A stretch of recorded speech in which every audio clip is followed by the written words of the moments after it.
In 1983, a modified motorcycle helmet aimed magnetic pulses at a single region of the human brain, and 80% of the people who sat alone in a lightless room reported a presence standing just behind them.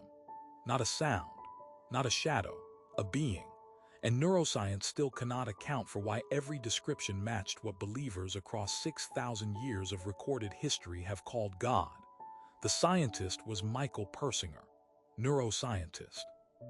Laurentian University, Sudbury, Ontario. He wasn't looking for religion. He was studying how low-frequency electromagnetic fields interact with brain tissue. The modified helmet subjects would later call it the God helmet, delivered weak magnetic signals directly to the temporal lobe. The temporal lobe sits just above your ear, roughly where your headphones rest. It handles memory, language, and the processing of self. It's where your sense of being a specific person in a specific body in a specific room in a specific moment actually lives. Persinger ran the experiment on hundreds of subjects over 2 decades. The room was silent. The room was dark. The subjects knew they were in a scientific study, and they still felt it. The first thing that stood out wasn't that they felt a presence. It was what the presence did. It didn't hover passively. It communicated emotional states, not words. Comfort, dread, love, command. Atheists reported it. Agnostics reported it. A retired philosophy professor who hadn't prayed in 40 years described a warmth and certainty that, for 3 minutes, made him sure he wasn't alone in any fundamental sense. The details aligned across subjects who had never compared notes.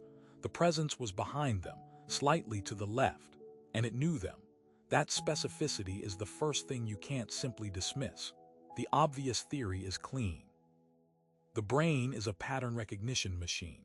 Feed it disorganized electrical noise, and it assembles something coherent from the static. A presence, a voice, a face in the shadows. This is what hallucination is. Random neural misfires that the left hemisphere's interpreter, the story narrator built into every human brain, converts into something legible after the fact. The temporal lobe gets nudged, thresholds drop, and the brain fills the gap with the deepest template in its library, a watching presence. It's not God. It's noise wearing familiar clothing. Except the hallucination model breaks the moment you examine temporal lobe epilepsy. Dostoevsky had it.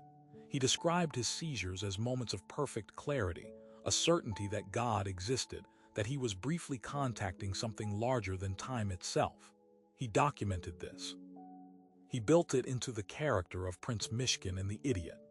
Then, in the 1990s, neurologist V. Ramachandran ran studies on patients with temporal lobe epilepsy and found something that cannot be explained as random noise. These patients didn't develop generalized hallucinations. They became hyper-religious. Specifically and consistently.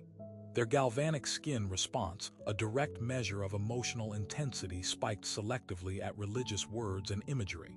Not violent imagery, not erotic imagery, religious imagery. The brain wasn't misfiring. It was targeting something. Here is the detail neuroscience cannot put down. When the temporal lobe produces these states, it doesn't generate vague spiritual warmth. It generates structured, narrative, identity-bearing entities with a consistent spatial signature. The presence is behind you, slightly to the left. It carries emotional meaning that overflows anything the subject consciously prepared for. More troubling, the experiences Persinger's helmet produced are geometrically identical to documented near-death experiences, historical alien contact reports, and the prophetic encounters described in the book of Ezekiel, the accounts of Paul on the road to Damascus, and the Vedic sutras. Same spatial coordinates, same emotional architecture, same conviction that the encounter was more real than ordinary waking life. Persinger published this. He was not a mystic. He held a faculty position and peer-reviewed credentials. The overlap between the laboratory-induced experience and the historically recorded divine encounter is specific enough to plot on a chart. And no one, in 40 years of follow-up research, has produced a framework that explains why an evolved brain would contain a receiving structure this precise if there were nothing to receive. The alternatives have been tested and closed.